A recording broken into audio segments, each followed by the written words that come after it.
All right, everybody, good morning. We're going to start with Workforce Go, creating and customizing reports. If you went to the training I did last month, it's going to be basically the same version of that training.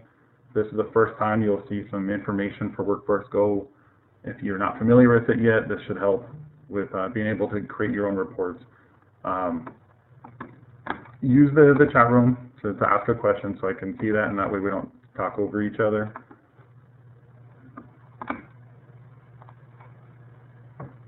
So I'm going to do a couple slides. There's a PowerPoint, and the rest we'll go through on Workforce Go. So what I wanted to get was just some basic information, introduce us to Workforce Go reports, the different filtering options, the help and search menu. We're going to look at an employee information report and just do some customization to it.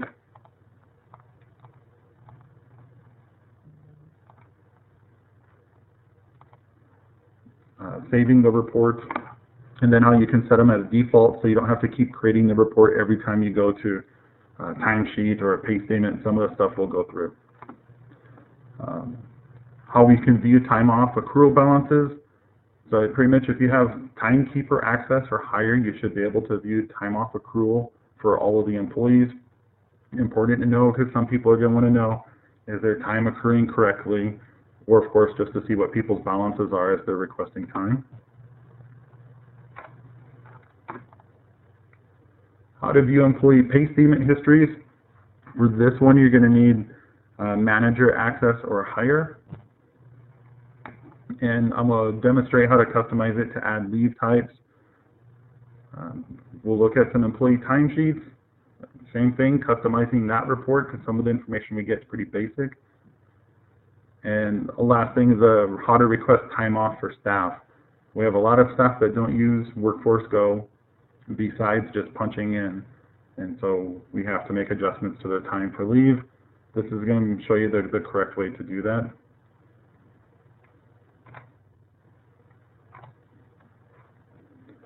So Workforce Go has multiple reports. The only limitation it has for us pretty much is whatever we have access to. So when I start this, I'm going to be using my profile, and then once I get into actually doing some of the reports, I'm going to switch to a test profile that has director level access. So once we do that, for anyone who has director level access, that's the same level of access you'll have to see. So whatever I'm doing, you'd be able to do. The only thing with these reports is all the default reports in Workforce Go are pretty limited in its information. We'll look at a couple of those before we make changes to them. For me, they're not useful at all unless you want to know which person's assigned to your program.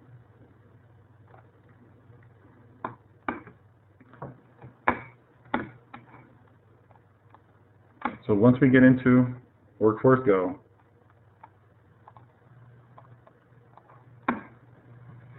the filters are a big thing for whatever we're doing.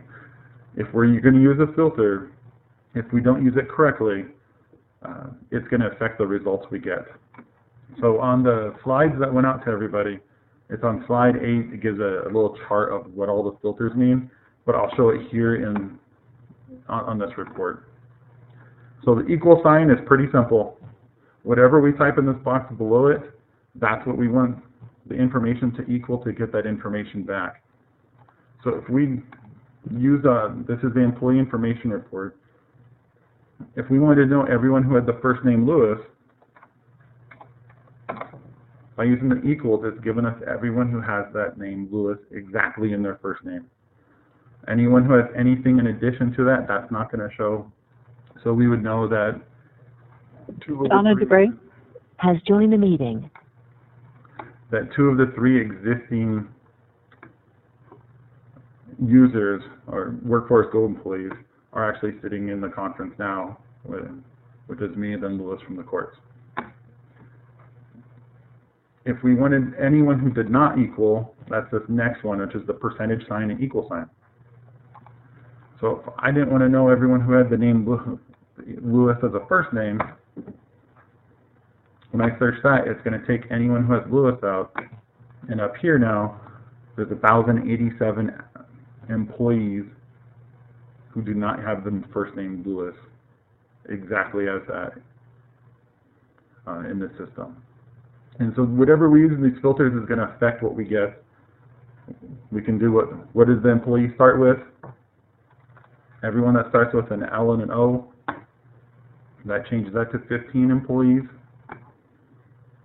And now we can see there's actually another Lewis, but he had Wayne in that name, and Lewis Wayne does not equal Lewis. And if we're not sure of that, there's a like option. So if we want to know everyone who has like the name Lewis in their first name, that changes our results from the 3 of these people. It adds this one now because Lewis exists as part of that name. It doesn't have to equal exactly that now unless we use the equal sign. So these things will be important as we create reports in determining the information we get back. When I take this back out, I have nothing entered in the filter except for taking out terminated employees. When I hit refresh, it builds the report back up. There's 1,090 active people, and it's given us 10 employees per page for 109 pages. Could be pretty unreasonable depending on how many people you have in your program. You can modify this and these increments. So I wanted to see 50 people per page. I can do that and click refresh data, and now I'll see 50 names instead of 10. And that'll be something to remember later when we start customizing a report.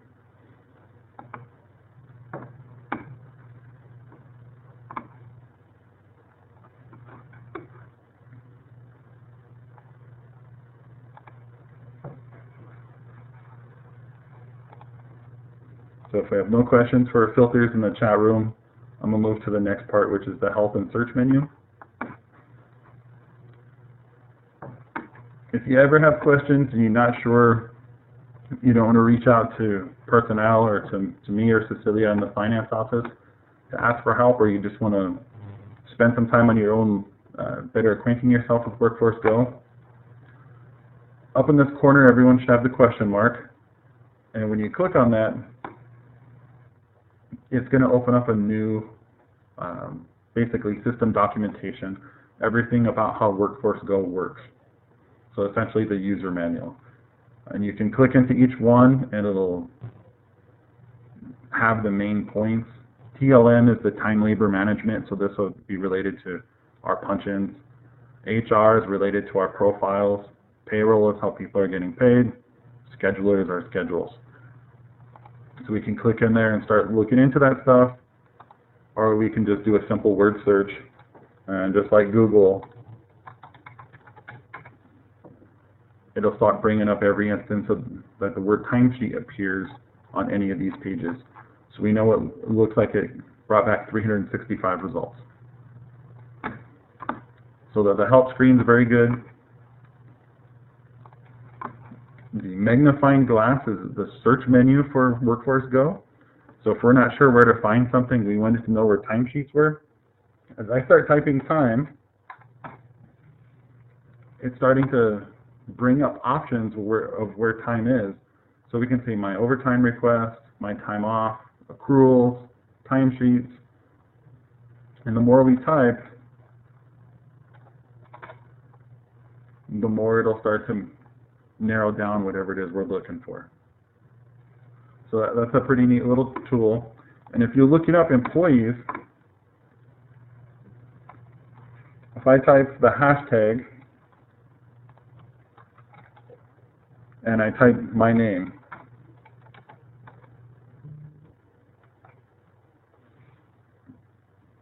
it brings me up. If I click onto this, it's going to take me to the current timesheet. So it's a fast way of finding someone's timesheet without having to go into managing time or my employees. You can just type the hashtag and start typing their name. If we're doing research, we want to know what happened on, say, November 7th. if I type November 7th and start typing my name, it brings me up for November 7th, and when I click there, it takes me to the timesheet and that day's entry. So if we're researching somebody's punches from months ago or any time period that exists in Workforce Go, that's an easy way to find someone's timesheet very quickly. And at that point now, we can start going to the by day summary or the calculation detail, whatever it is that we're looking for to figure out what happened here. Or if you just wanted to print out the timesheet because that employee had a question about their time during that period.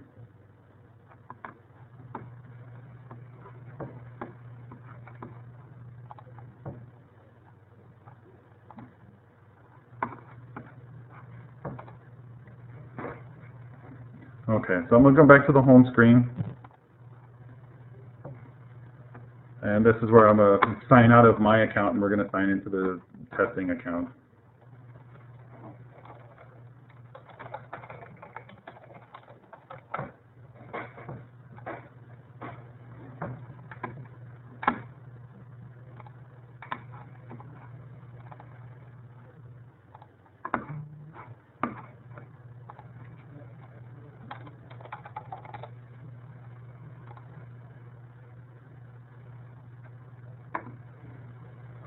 Now, depending on any work that's been done on your profile, on your dashboard, you might have a handful of different things to look from if you're currently using it. Mine has a my employees list of the people I can see, time off requests waiting approval, any missing punches. And you gotta be careful. Here's me. I have a missing punch for today because I haven't punched out yet. So if we use yesterday and today as this thing defaults to, just something to be wary of if you use that as an option. And there's a handful of other tabs that you can choose from. But what I want to point us to is this attendance board. If you haven't used it yet, or you don't have it available, this one right here shows me by employee ID. I took names out for the training. I can see who's currently on leave, who is currently in or out, how long they've been employed, and how many hours they've been on the clock today. So if we wanted a good a report to see, like if we're in water and sewer or Mini-Wachoni, roads department, we wouldn't know who was on the clock, but we don't know who's actually here because these people might not work in the building that we work in. This would be a good report to see who's all punched in for the day. So they might be out on site somewhere. Now we can start to easily see who's here and who isn't. We can see people that have requested leave and people who are off without scheduling leave in advance. And if we don't have this available to us, you come up here to the top. Once you're at the top of this dashboard screen, at the end you'll have Edit tab. And in the upper right corner we have Add tab. So we're going to click on Add tab, and that starts us with a new one. And on the side here is a list of a bunch of different reports we have access to start building a dashboard for us. I'm just going to do the attendance board.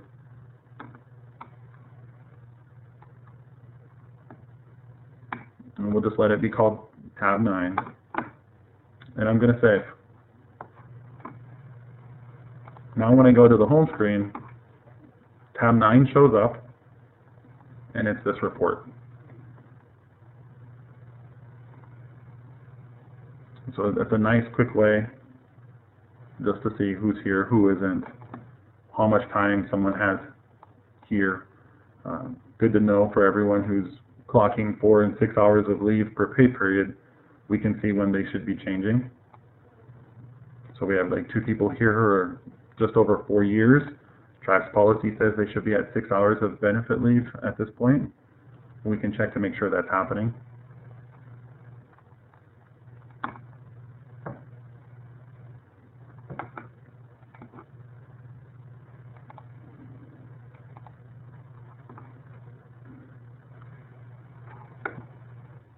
Okay, see no questions in the chat, so I'm going to move to the next part.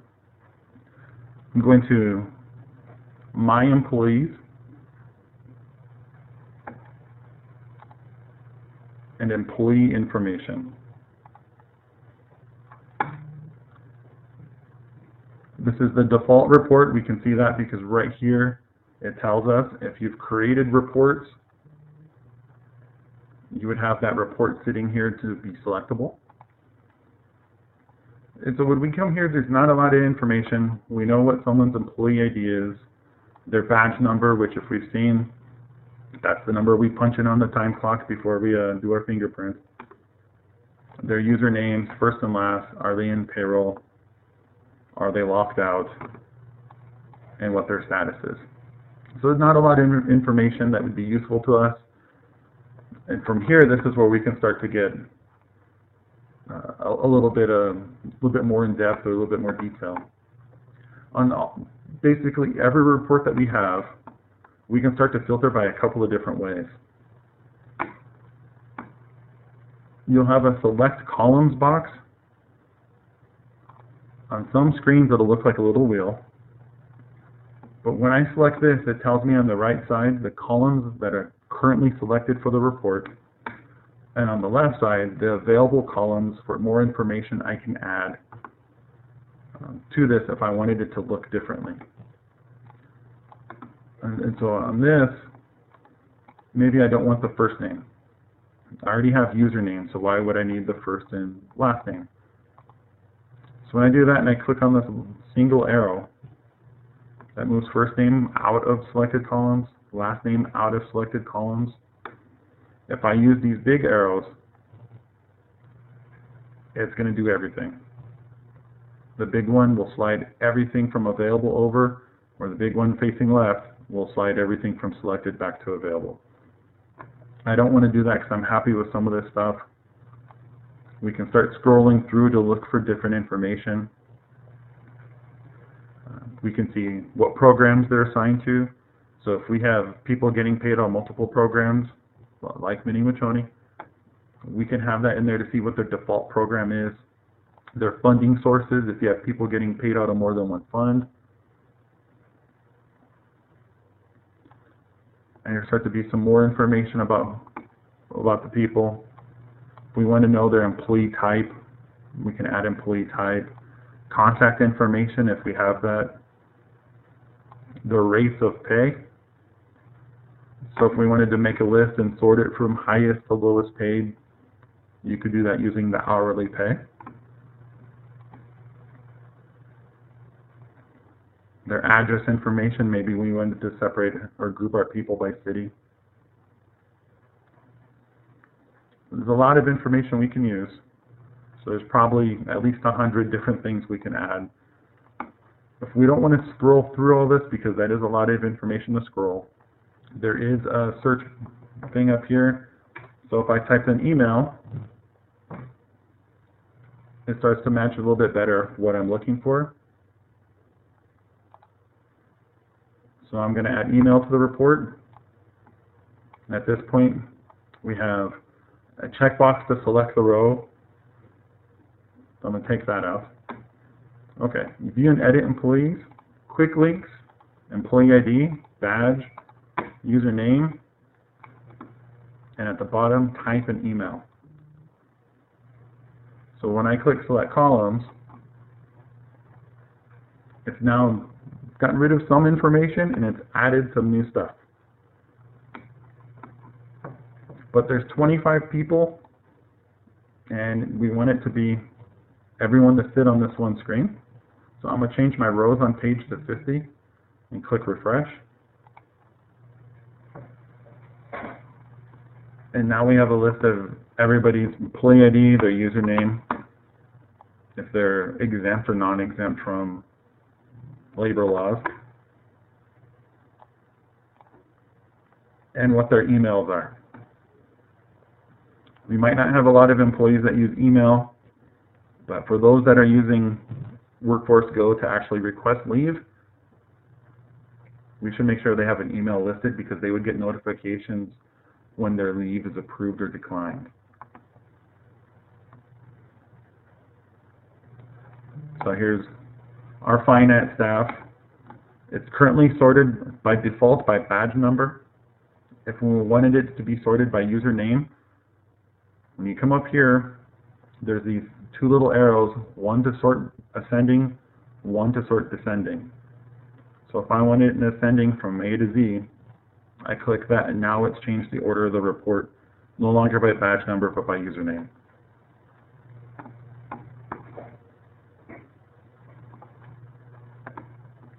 Now, if I'm happy with this report, this is something I'm going to use going forward. This wasn't just a one-time report. When I come up here to settings, which is right next to default and right next to filter, this little wheel. When I go to settings, I'm going to click on save, and it's going to let me name this report. So maybe I'll call it WebEx. Do I want it to run immediately? I do. Do I want it to be our new default report? If I say yes, I check in that box and I click save.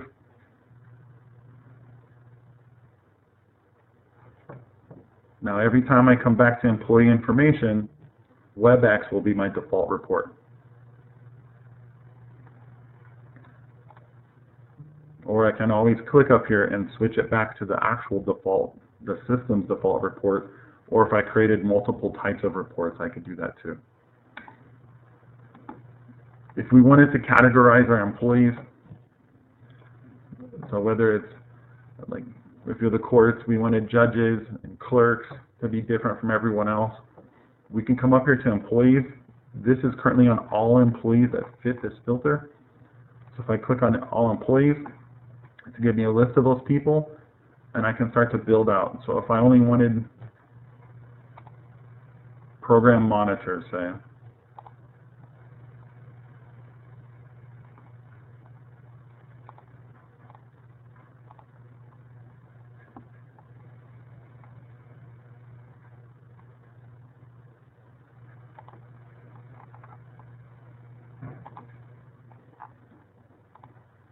so we see those four, and I use filter. Now it's just them. And so we can do the same thing as we did to save. I'm going to click Save Settings, and maybe I'll call this Monitors. Or you could call it Judges, or if you're in the Roads Department and you have people separated by certain types of duties, call it whatever you'd want here. Do we want that to be our default? Maybe not this time. We want it to be selectable, but that's not the report I want to see every time. And this time we want to use Save As, because we're building it from an existing report. If I click Save, it's going to save over the existing one. I'm going to use Save As. So we have that there, and up here now we have email, the WebEx one, the first one I did, and now the WebEx by monitors. So this would be good if you have people getting paid from multiple sources, different categories of jobs, and now we can start getting even more into whatever it is that the information is that we want to see.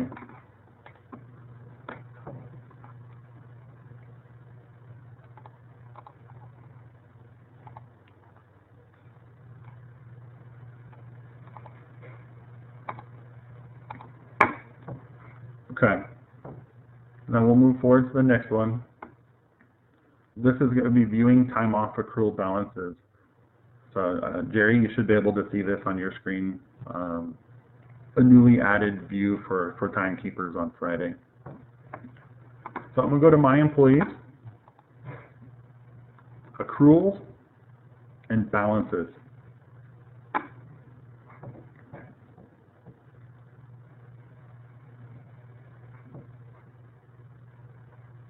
And depending on the size of your staff, the report might take a minute to build. So we'll wait for this to finish loading.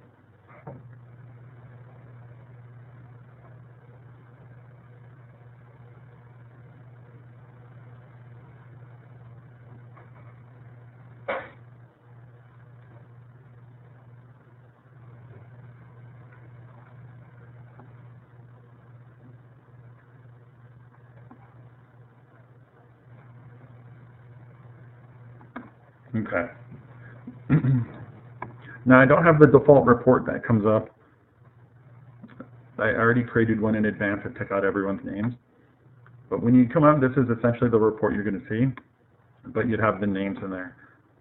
It'll have the different types of categories of leave. It'll have whatever their current balance of leave is available to them, the amount it costs the tribe right now, and the current, I have this one with the accrual year starting in, how many hours were taken so far this year. And so you can start to do different things with this.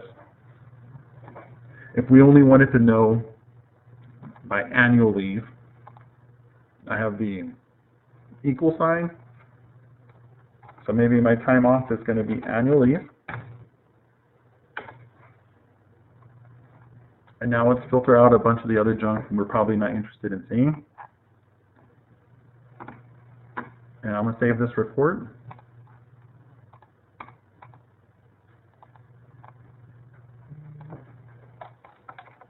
Maybe I'll call it training annual leave. I don't want it to be the default one. It's one we can select from. And now I'm going to click Save As, so I don't save over the current report I had set up.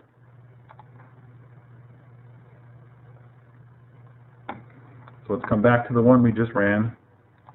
Up here now we have 3 different reports based on stuff I've created that I can go back and forth from. So maybe I'll do one for sick leave, another one for comp, another one for education, those different types of leaves.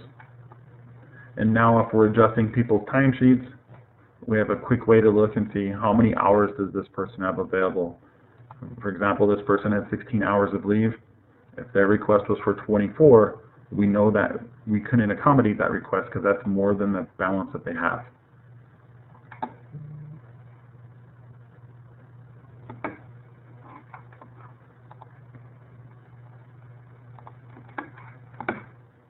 So just like the employee information report, when I come up to select columns, this is all the extra information we could build with. We could add people's hourly pay, their start date, different things based on days and hours earned year to date, scheduled hours, days remaining, all this kind of stuff, to where if we want to get a little bit more detailed about what we're seeing on this report, build that in there and save the report.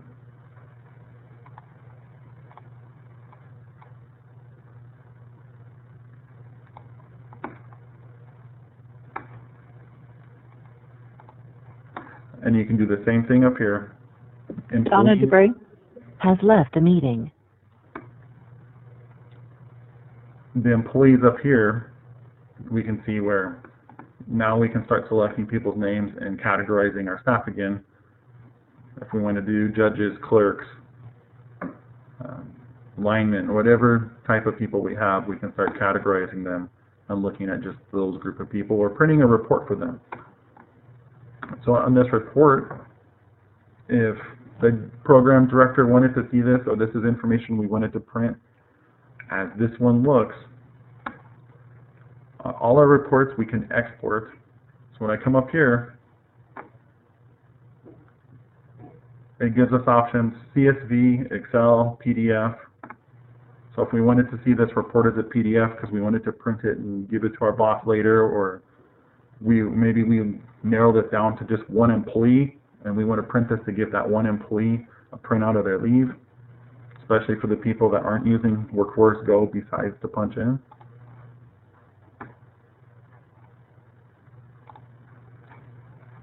Now here's that report as a PDF, and it have whatever information you wanted to include. So maybe you don't want balance liability or accrual years, that kind of stuff. You just want the hours remaining, the hours available for that person.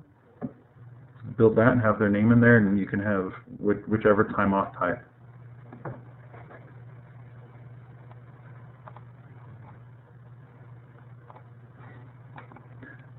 Now, if we wanted to research a little bit further, so this person right here with those 266 hours of leave was not sure that with the last payday, their time actually accrued, that they got whatever time it is that they're earning, we have this little magnifying glass to view history. So I'm going to click on view history. And now I can see the latest entry was on 7/12, which is the day after our timesheets were due. Manual accruals execution for this range of time, which was that pay period. And that person's earned 8 hours of leave. And we can see who did the time. Our time is no longer automatically accrued. Someone from personnel, which is usually Tony, accrues that the day after our timesheets are due.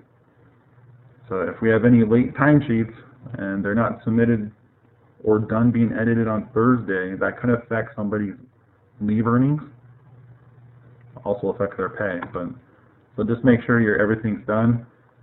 And now we can see the history of all this stuff. We can see time entries for when leave was used.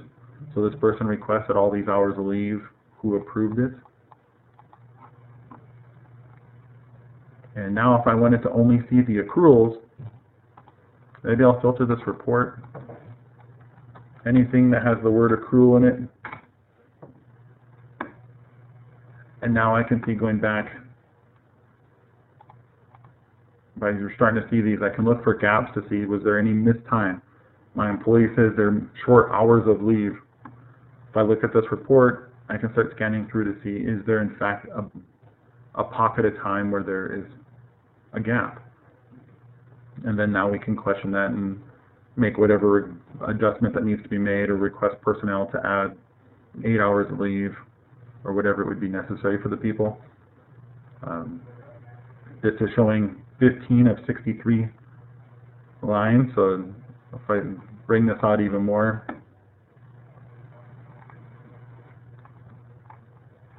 this goes all the way back to before we actually started Workforce Go. So we can see when it was doing automatic accruals, and then where we started doing the manual accruals of time.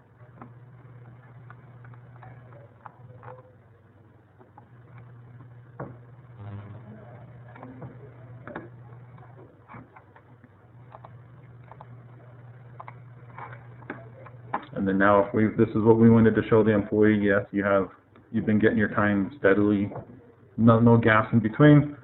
Export the report, print it out as a PDF, give it to your employee, and they can see it for themselves. Okay. So if no questions in that chat room, I'm going to go to pay statement history.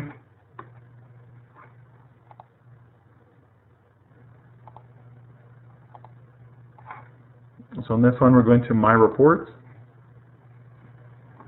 Payroll, Pay Statement History. Not Pay Statement History Summary, not Pay Statement Records History, Pay Statement History.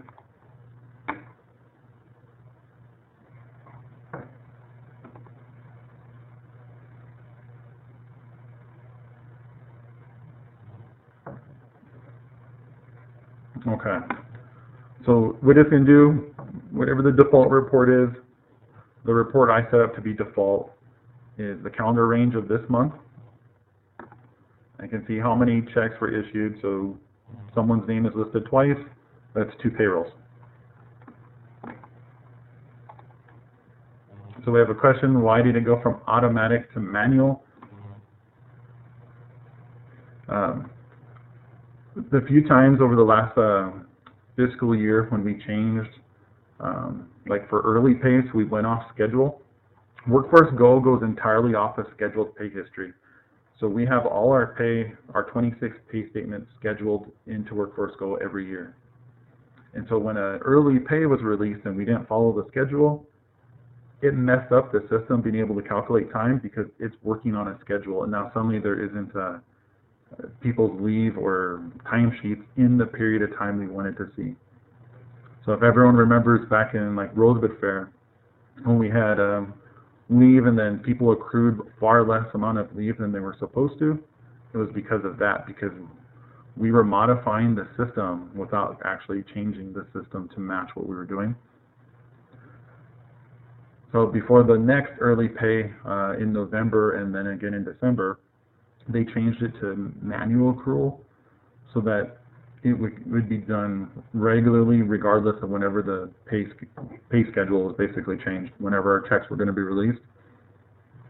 So I imagine coming up on this Rosewood Fair, depending on when the paydays fall, we'll probably have another early pay.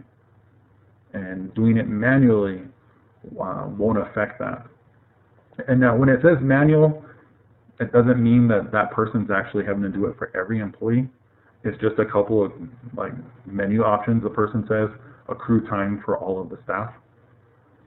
So it's not a lot of work. It's not going to be prone to an error where someone's going to be left out of it. It's pretty easy to go from there. So hopefully that answers the question. So back to the pay statement history. We see people have names in twice. Over here in this number column, if the check number is negative, that means it's a direct deposit. If it's positive, it's a check number. And then we see what payday that was. For those of you that can see this pay statement report in your own access, the default report will be different because it's going to have like the however much somebody got paid, their taxes and withholdings and all that stuff. So here we see this stuff, and we can also see that, like in this instance for like the second line, I can actually see out to tomorrow's payday. Normally we can't see that when we look for our pay statements until we actually get paid. But because I'm looking at the full month instead of just the current available information, it's even giving me the stuff that hasn't happened yet, which is tomorrow's payday. So the paycheck and magnifying glass, if I clicked on it, would bring up that person's pay stub for that period. So if we wanted to print a pay stub for our staff, or maybe we wanted to know, they came to us and they want the whole fiscal year. So I'm going to change this report to date range. We're going to do the period from 10/1/18, we'll say through 7/31. Stuff hasn't changed yet because I do need to refresh the report. And before I do that, I'm going to pick a name.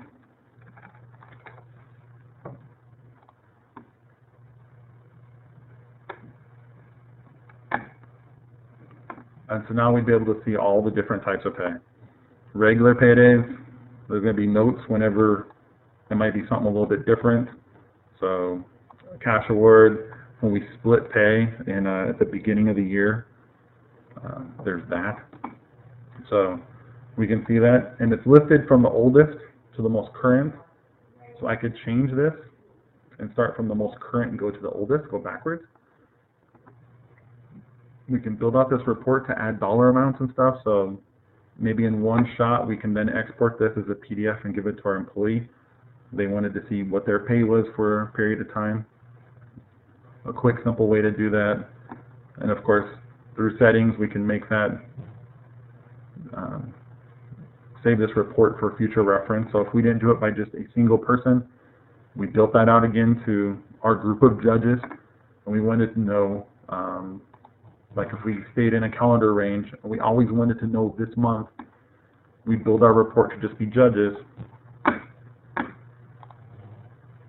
So we'll say these two people are judges. We're going to use that filter and take my stuff out for that filter. And now we would see these guys as the judges. And we're going to save this report. Judges, current month.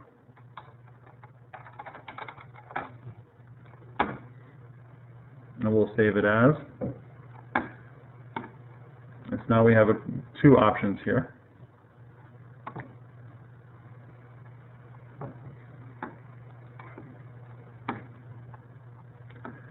Now, in addition to just seeing this stuff for how much someone got paid, we can also see the types of leave or types of stuff that got them paid.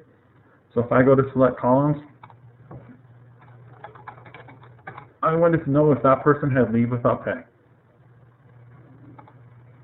So I'm adding it to this report. or we wanted to know when someone used annual leave, sick leave, all the different types of leave that we use. You come up here and type it, find it, add it to our selected columns like I did with these three. Once we're ready, I select it. Now we can start to see whether or not someone had leave without pay, when they used or went on vacation or whatever, if they were sick, that kind of stuff, and then save that report. Maybe we're going to come back to this later, or we just build one out for just leave without pay. So let's just step away from the judges part. I'm going to clear the employee filter.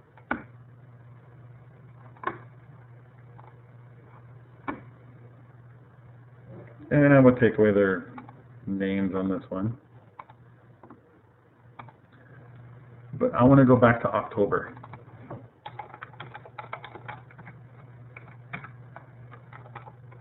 Through today.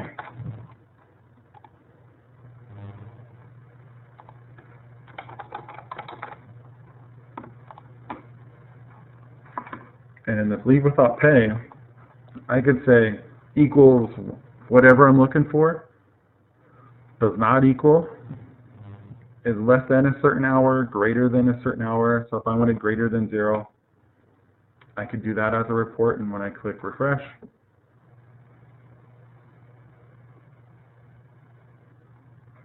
so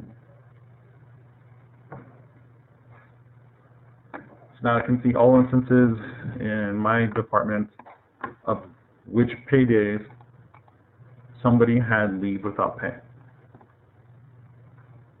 And this should also mean that anyone with leave without pay, according to the tribe's personnel policy, means they don't earn leave at all. So whether it's 15 minutes or 9 hours, that person for that period of time will not have earned leave.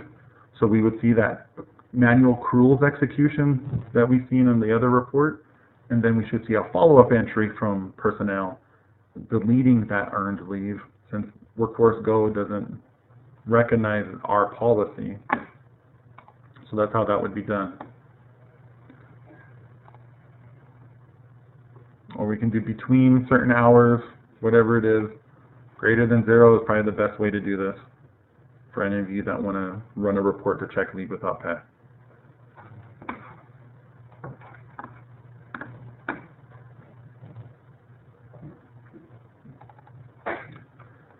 In the date range searches, you can't go more than 365 days. So if I built this out for the full fiscal year, it'll let me do that, and it'll show me the rest of the year. So if I wanted to save this report as leave without pay for FY19,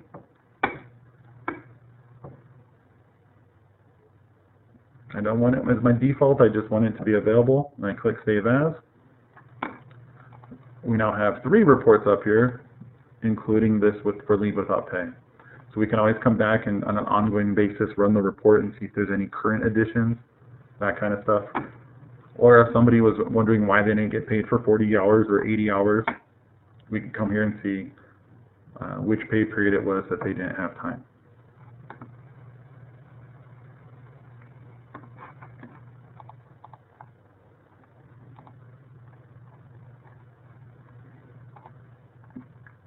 Okay, so I'm going to move on to timesheets. So if I go to Manage Time, Manage Timesheets, and All Timesheets,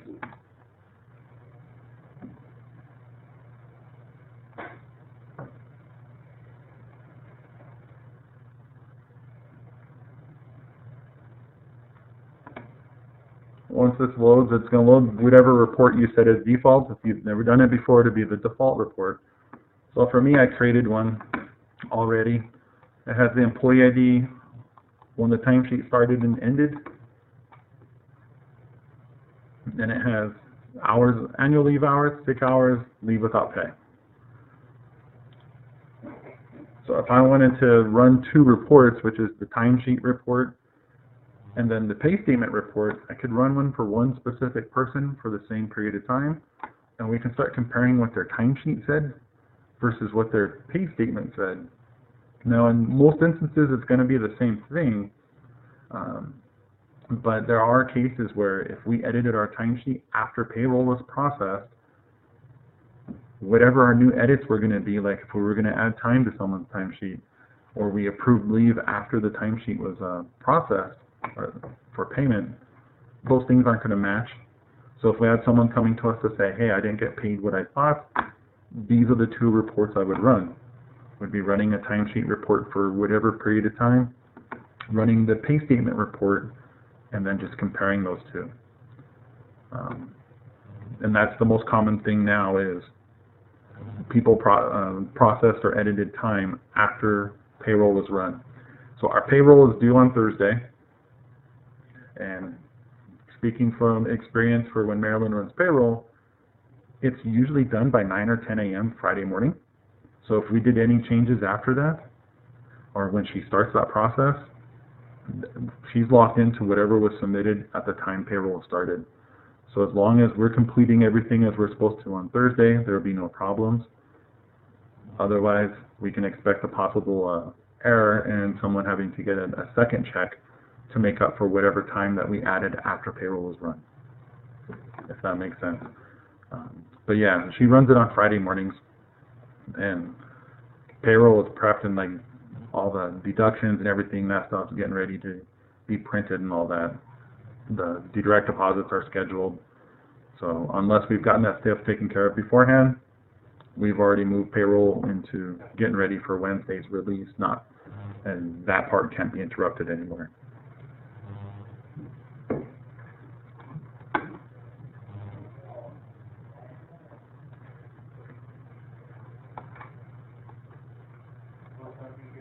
All right. So if we don't have any questions, I'm going to move from the timesheet report. We're going to add another column to the current one. So I've got annual sick and leave without pay, but what I don't have is regular hours.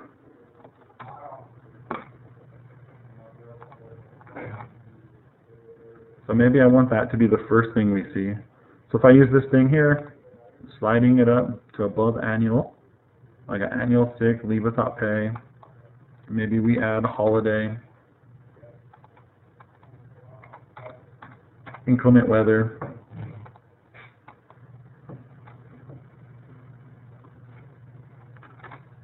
bereavement. So now we got a bunch of different types of leave. I don't know if that's everything, but build it with whatever is relevant to your program. Select the columns and the report's going to reload. Now we know the regular hours and all the other types of leave. Sandra Wilcox Has left the meeting. And so we've got 1, 2, 3, 4, 5, 6, 7 column types that's added. And for our leave, it's pretty ridiculous. But these are all the other ones I haven't selected. So probably another 24 maybe types of leave. So our reports can get pretty big if we're using this, all these different types of leave: comp time, court leave, spiritual leave. Head Start has their own type: jury duty, military furlough, all these different things that we might see pop up on our report. Especially like for holiday pay or for inclement weather, it's not uncommon to see inclement weather get used, admin get used, admin other admin, admin presidential admin. And so if we aren't staying consistent and we want to see the number of inclement weather hours, and we're not using inclement weather as the type of leave giving out to our staff, that will be very difficult to find out just how much the big snowstorm in March cost us. Because now we're having to figure out, well, what other types of admin leave were given out, and we have to pull that out too. It would just make it a little bit harder to figure out. But now that I have regular and all that stuff in here, we'll save our report. We'll just call it all types of leave. And I want this one to be my default, so I'll leave default checked.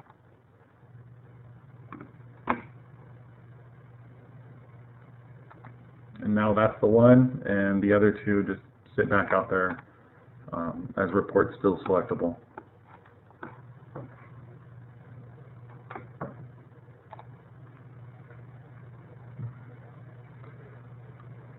Okay, so that's it for Workforce Go reports. Any questions on that before I do one last thing?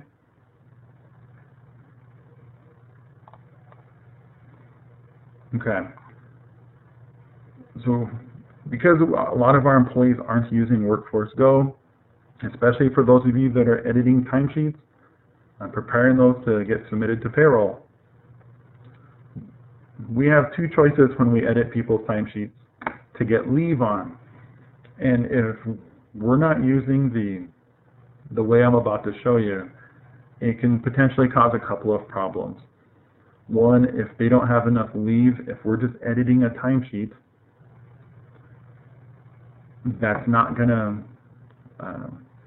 verify what their balances are. So that can potentially cause someone to go into a negative leave balance, which means at some point personnel is going to come collecting some pay from that person.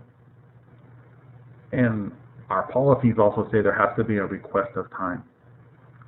So when we just edit the time, even though technically it says the director is the one who edited it, or if it's been delegated out to a subordinate, that's not a formal approval process. So in Workforce Go, if we go to Manage Time, the time off request, request on employee behalf, we can then find whichever employee it is we're requesting time for.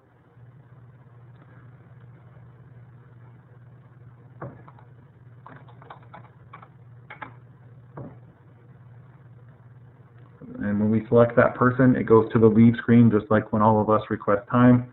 You can see the balances for annual, the balances for sick, and it gets filled in just like anything else, all our requests. And that's how you would actually request the time. That way we have a request, a leave balance verification, and then an approval all listed in Workforce Go, and not something that when we get audited or when someone else wants to look at, we can say, well, we have something somewhere here, because it's not going to be part of our formal records.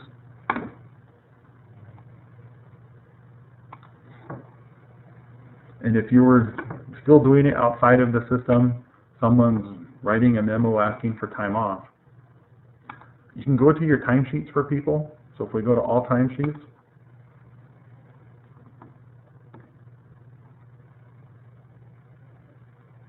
and we want to go to edit a timesheet for someone,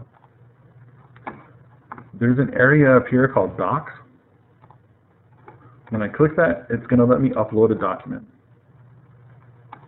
Choose a file, whatever it is that we have that would be relevant to the time, whether it's a travel approval, someone's request to take time off but they don't use Workforce Go, that kind of stuff. You can upload it and it'll be attached to that timesheet, always accessible, and probably the next best thing to do for anything you do with people's timesheets, especially for your sick leave slips, travel, that kind of stuff.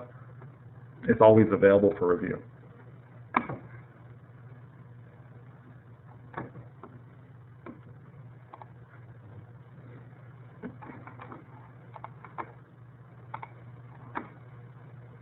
Okay, so that's it for my side of the presentation. Does anyone have any other questions?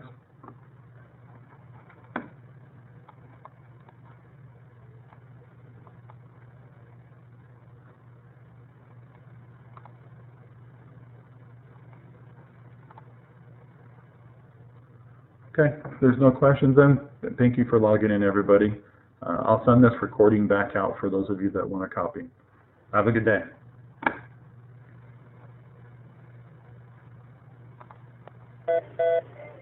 Star Has left the meeting.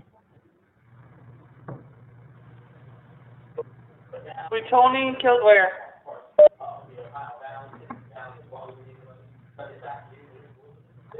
Has left the meeting.